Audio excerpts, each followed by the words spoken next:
안녕하세요. 착한 설명충 모아요입니다. 기승전모 정말 오랜만이네요. 무려 4개월 전 데스노트 기승전모 편에서 스포가 뭐?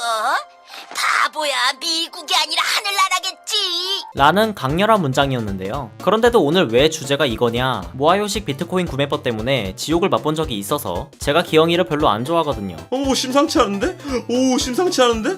오, 심상치 않은데? 농담입니다. 제가 쉬는 동안 기승전모 대본을 좀 써봤는데 순서가 본의 아니게 뒤바뀌게 됐습니다. 검정고무신 대본도 80% 정도는 완성된 상태입니다. 어쨌든 스포가 꼬인 벌은 받아야겠죠. 사죄의 의미로 더 이상 기승전모에서 스포를 하지 않겠습니다. 오늘의 기승전모 주제는 네다씩과 이건 인정이지 사이에서 줄타기하는 만화, 최근 부동의 1위 원피스를 발라버린 초히트작, 그러나 현재 원나블의 용두삼이 끝판왕들과 어깨를 나란히 한 작품 귀멸의 칼날, 지금 바로 시작합니다.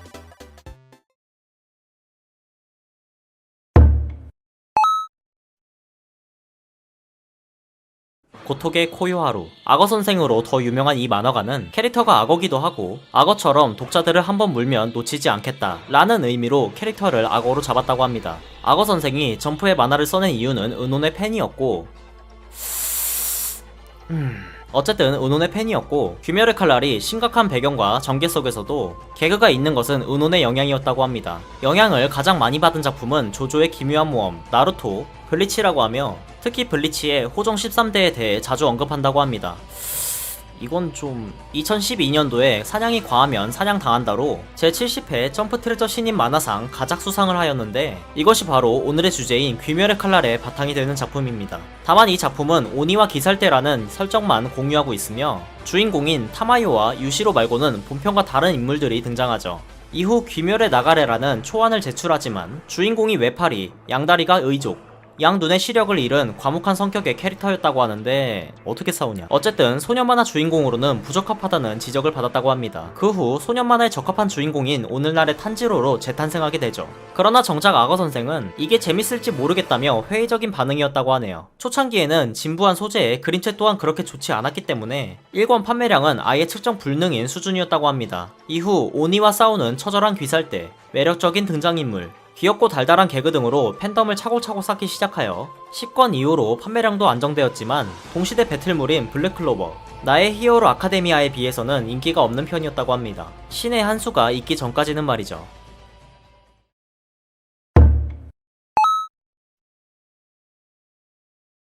흔히 귀멸의 칼날 하면 만화보다는 애니로 접한 사람이 많을 것입니다. 앞서 말한 그 신의 한 수란 바로 애니화였죠. 귀칼의 애니화는 페이트 제로 애니메이션으로 유명한 유포 테이블에서 담당을 했습니다. 한국과 일본 모두에서 구림 평가를 받은 전반부가 애니에서 고퀄로 탄생하며 귀칼의 판매량과 인지도가 수직 상승하게 됩니다. 특히 액션의 연출과 적절한 음악에 대한 평가가 좋죠. 그림을 강조할 수 있지만 작붕이 있을 수 있는 2D와 작붕은 적지만 자칫하면 어색한 느낌을 줄 수 있는 3D를 잘 섞어 작화, 영상 및 또한 한 번에 잡았다는 평가가 있습니다. 모든 화가 정말 좋지만 두 가지를 보고 특히 귀칼을 보는 사람이 많이 생기지 않나 싶은데 병력일성과 히노카미 카구라, 병력일성을 보고 제니츠가 주인공일 줄 알았다는 사람이 많고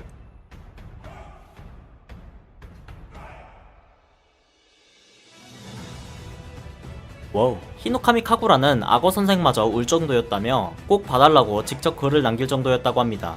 너무 좋아서 그 자리에서 20번을 보고 작업 도중에도 어시스턴트 몰래 보다 울었다고 하네요. 또 다른 이유로는 애니화되기도 전부터 주목받았던 전개 속도입니다. 이게 어느 정도냐면 스토리의 메인이 되는 귀살대 당주에 대한 설명을 한 컷으로 끝내버리는 위험을 보여주죠. 스토리 자체는 여타 성장 만화와 큰 차이 없이 최종 보스를 향해 적을 하나하나 쓰러뜨리는 전개지만 이 전개 속도가 워낙 빠르다 보니 스토리를 시원시원하게 볼 수 있다는 점, 그 때문에 처음 보는 사람들도 바로 따라올 수 있다는 특이점이 있습니다. 보통의 기존 만화는 억지로 스토리를 질질 끄는 경우가 많죠. 나루토 기승전모에서도 봤듯이 후반부 제4차 닌자대전 편에서도 늘어진 분량, 전투 중간중간 과거 회상, 갑자기 갈아치워진 최종 보스가 있죠. 또한 원피스도 그렇습니다. 안 그래도 많은 인물이 있는데 과거 회상까지 하면 스토리가 진행도 안되고 늘어지는 느낌이 강하죠. 그에 반해 귀멸의 칼날은 회상씬이 비교적 분량이 적당하고 떡밥 회수가 잘 되는 편이어서 스토리를 이해하는 데 있어 크게 방해가 되지 않습니다. 또한 그게 긴장감이 정말 높은 편입니다. 다른 만화라면 주인공 대 적 이렇게 1대1 매치가 보통인데 귀멸의 칼날은 적 한 명을 다굴하기도 합니다. 귀멸의 칼날의 주요 적들인 12기월의 상현이 매우 강하게 설정되어 있기 때문이죠. 상현의 육과 싸울 때 음주의 아내들 주역 3인방이 같이 싸우는데도 네즈코 제외 주역 4인방은 중상, 음주는 한쪽 눈과 팔을 잃기도 하며 귀살대 지주 중 하나인 염주 또한 초반부에 죽기도 하죠. 이렇듯 주인공과 아군 캐릭터는 어차피 안 죽을 건데가 아닌 주요 인물이라도 다치거나 심지어 죽을 수도 있겠구나 라고 생각하여 독자들이 다음 화를 더욱더 예상이 어렵게끔 만듭니다. 이와 비슷한 예로 포켓몬스터와 디지몬 어드벤처가 있습니다. 어릴 적 하늘에서 떨어져도 멀쩡한 포켓몬스터의 로켓단을 보다가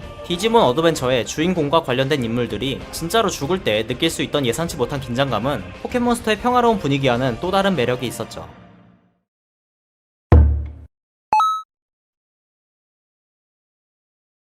귀멸의 칼날은 애니 방영 전 2019년 1월에 판매한 14권의 한 달 판매량이 15만 부, 지금의 명성에 비해 영 심심한 기록이 아닐 수 없는데 애니 방영 후 10월에 발매한 17권의 한 달 판매량은 73만 부로 5배가량 상승하게 됩니다. 장기간 휴재 중인 헌터 x 헌터를 제외하면 소년점프에서 원피스 다음 가는 수준으로 올라갔죠. 사실 원피스는 만화를 좋아하는 사람이면 웬만해선 다 봤기 때문에 예전 단행본 판매량이 적고, 귀멸의 칼날은 신규 팬이 많기 때문에 최근 발매작뿐만 아니라 예전에 발매된 단행본 또한 계속해서 팔리게 됩니다. 결국 2019년 11월 말에 큰 사건이 터지게 되는데 오리콘 차트 집계에서 원피스를 꺾고 귀칼이 1위를 차지하게 된 것입니다. 여기에 2020년 1월 누적 합계 4천만 부, 권당 200만 부를 돌파하게 되죠. 권당 200만 부를 돌파한 21세기 만화들 중 데스노트, 강철의 연금술사, 진격의 거인에 이어 네 번째이며 이걸 안 했네. 어쨌든 2010년대에 연재를 시작한 일본 만화 중에서는 유일한 기록이라고 하네요. 결국 2020년 5월 누계 6천만 부까지도 돌파했죠. 한국에서 또한 애니맥스에서 애니가 방영된 이후 인기가 수직 상승했습니다. 방영 이후 인터넷 서점 기준 1권부터 최신편까지 모두 베스트셀러에 오르기도 했다는군요. 종합적으로는 다른 인기작들이 몇 년에서 몇십 년이 넘게 걸리는 기록들을 귀멸의 칼날은 단 1년 만에 갱신했다는 점에서 이 성과는 더욱 대단하다고 할 수 있습니다.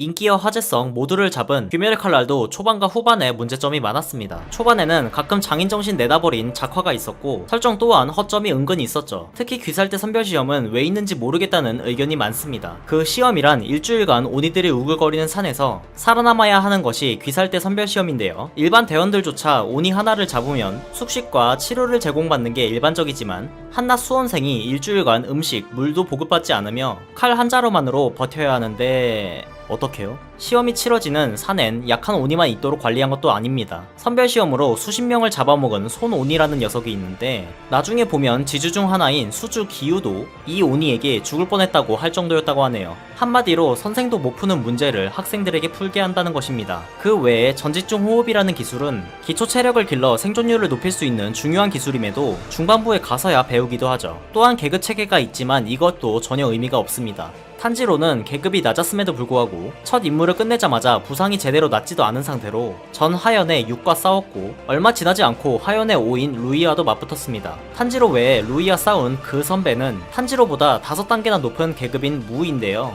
어림도 없지 바로 큐브 스테이크. 이렇게 계급이 전혀 의미 없습니다. 그리고 전개.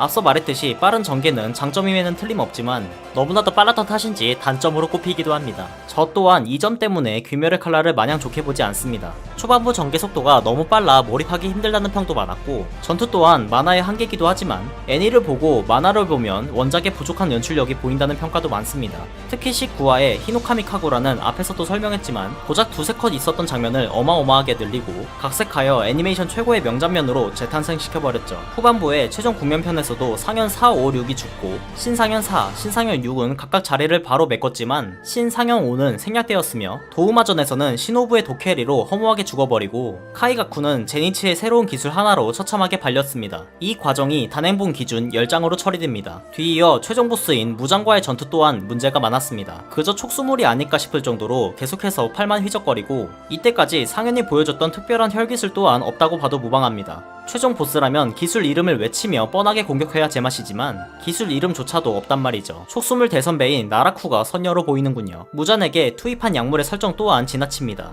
노화 촉진은 1분당 50년인데 한도조차 없는지 무려 9000년의 노화를 적용시켜버리죠.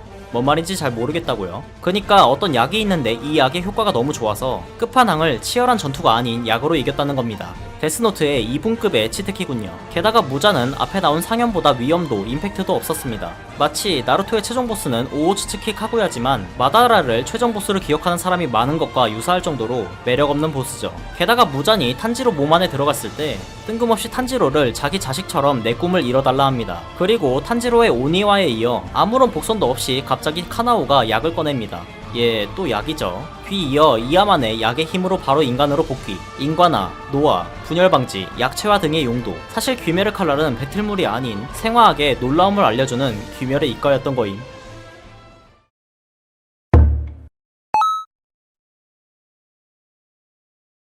204화에서는 뜬금없는 커플링의 징조가 있었습니다. 탄지로와 카나오, 제니츠와 네즈코는 조금의 떡밥은 있었다고 해도 갑자기 이노스케와 아오이도 연결시키려는 듯 했죠. 정말 아무런 징조 없었어요. 남자 셋, 여자 셋 강박증인가요? 또한 급하게 마무리하려는 듯이 후반부에서조차 진행 속도가 빠른데요. 커플링의 냄새를 풍겨놓고 결국 커플이 이어지는 과정이 생략되어 있습니다. 또한 마지막 화인 205화가 하이라이트인데 바로 작중 시간이 뜬금없이 100년 뒤의 세계로 이동한 것입니다. 의도 자체는 귀살대 덕분에 평화를 되찾았고 후손들이 오늘을 살아가는 모습을 보여주려는 것이기에 의도는 좋다고 생각합니다. 문제는 모든 조연에 후일담은 단 하나도 없고 갑자기 현대에 죄다 환생시켜버린 점이죠. 배경이 다이쇼에서 현대로 급격히 바뀌어 위화감이 클 수밖에 없습니다. 또 제니츠의 먼 자손인 아가츠마 요시테루가 읽는 소설 이름이 제니츠가 쓴 제니츠전인데 그 전에 제니츠가 무언가를 기록한 적이 없습니다. 오히려 탄지로가 일기를 썼다면 썼죠. 미에스한 떡밥도 은근 있습니다. 그중 푸른 피아나와 무잔을 오니로 만든 의사는 초반부부터 계속 꾸준히 등장하지만 의사에 대해선 아무런 언급조차 없고 푸른 피아나는 그냥 낮에만 핀다고 하고 끝입니다. 무슨 효능인지도 모릅니다.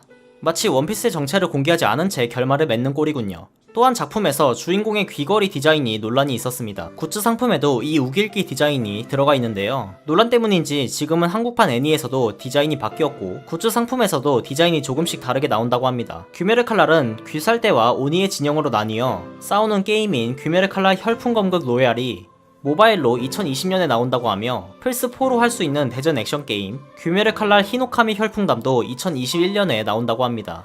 하지만 국산 게임 귀살의 검이 등장한 적이 있죠. 역시 와피스의 민족. 참고로 이 게임을 만든 회사는 나루토를 대놓고 표절한 탈주닌자 키우기도 출시했다고 하네요. 금 마무리 모드 들어가겠습니다. 애니메이션이 살린 귀멸의 칼날. 바꿔 말하면 애니메이션이 없었다면 그냥 촉수 엔딩 총총.